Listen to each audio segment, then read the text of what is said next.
السلام علیکم، میں ہوں رمضان حبیب اور آج میں جس بیماری کے بارے میں بات کرنا چاہوں گا اس کا نام ہے لمپی سکن۔ تو ویڈیو دیکھنے سے پہلے آپ سب سے پہلے میرا چینل سبسکرائب کر لیں۔ چینل کا نام ہے سریکی جوان پتافی خان۔ تو لمپی سکن کی احتیاط اور اس کی اقسام کے بارے میں آپ کو بتاؤں گا اور اس کا حل بھی بتاؤں گا۔ لمپی سکن ایکچولی 3 قسم کی ہوتی ہے۔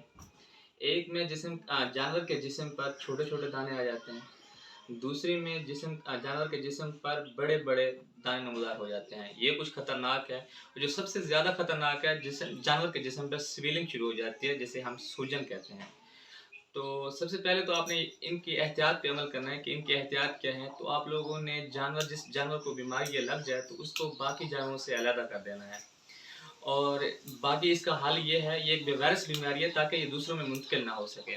اس کا حل یہ ہے کہ آپ نے صبح صبح ہر روز جانور کو 4 پیراڈال گولیاں دینی ہیں، اور تاکہ ان کو بیماری پین نہ ہو، کیونکہ یہ جو سکن ڈیزیز ہے اس سے جانور کو پین زیادہ ہوتی ہے۔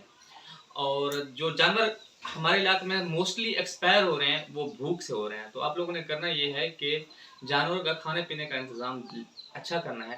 تو جو جانور بیمار ہو جاتا ہے وہ کھانا پینا چھوڑ دیتا ہے، تو آپ لوگوں نے بیمار جانور کو دودھ وغیرہ لازمی کھلانا ہے۔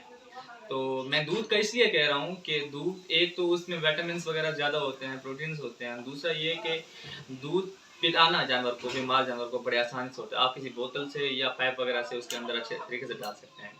اس کے علاوہ آپ کو ایک دیسی ٹوٹکا بتاتا چلوں کہ آپ لوگوں نے تارا میرا ہوتا ہے جس کو اردو اور پنجابی میں تارا میرا کہتے ہیں اور سریکی میں اس کو کہتے ہیں جہاں، اس کا دلیا لے لینا ہے، یا کسی چکی وغیرہ سے دلیا دلوا لیں اگر آپ کے پاس تارا اویلیبل ہے تو وہ جانور کو کھلانا ہے، اور جانور کے کھانے پینے کا انتظام اچھا کرنا ہے۔ تو باقی شفا من جانے بلا ہوتی ہے۔ تو اللہ تعالیٰ آپ لوگوں کے جانوروں کا خیال رکھے، اور آیت الکرسی اور سورۃ یاسین لازمی پڑھ کے ان کے اوپر دم کرنا ہے۔ وعلیکم السلام، اللہ حافظ۔